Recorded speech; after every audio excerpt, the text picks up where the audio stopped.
வணக்கம். இன்றைக்கி சிறுதானிய மாவில் அடை செய்யலாங்க. இந்த சிறுதானிய மாவு உடம்புக்கு ரொம்ப நல்லதுங்க. சிறுதானிய மாவு நான் 2 கப் போட்டுக்கிறேங்க. இதில்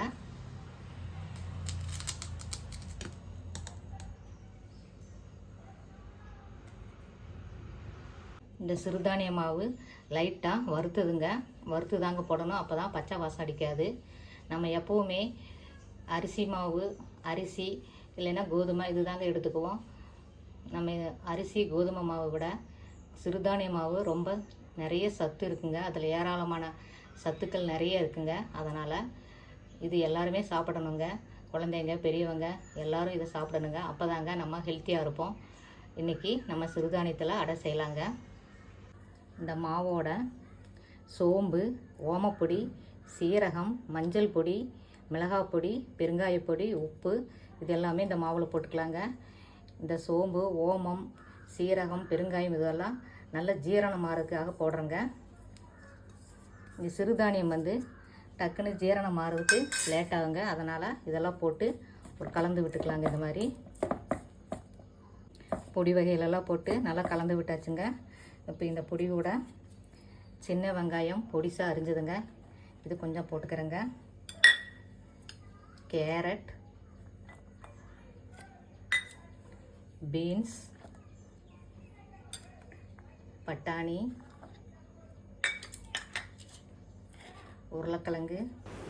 பட்டாணியும் உருளைக்கிழங்கும் ஏற்கனவே வேக வச்சதுங்க. இஞ்சி பொடியாக கட் பண்ணுதுங்க.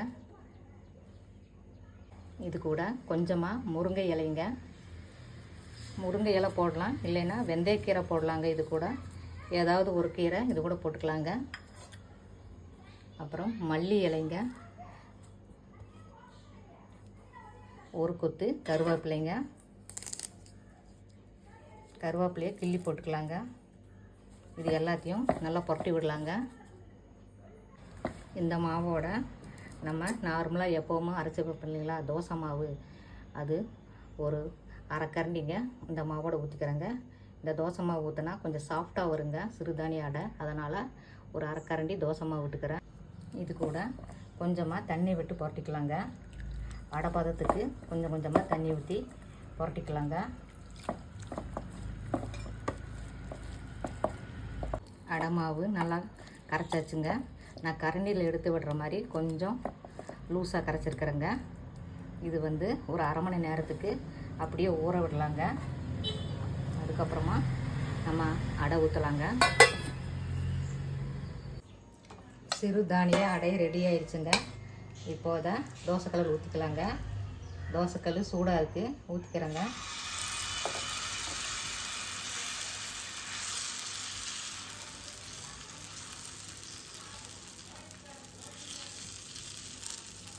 பக்கத்து கல்லையும் ஊற்றிக்கலாங்க.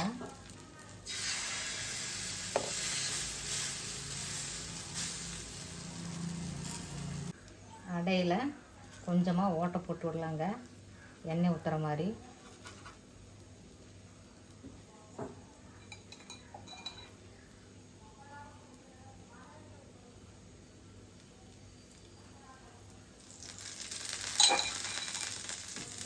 கொஞ்ச நேரம் வேகட்டுங்க. மூடி போட்டு மூடி வச்சிடலாங்க.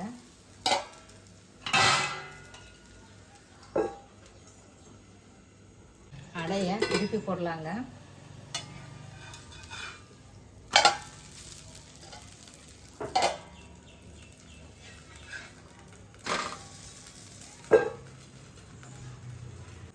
சிறுதானிய அடை வெந்துருச்சுங்க. இப்போ நம்ம எடுத்துக்கலாங்க.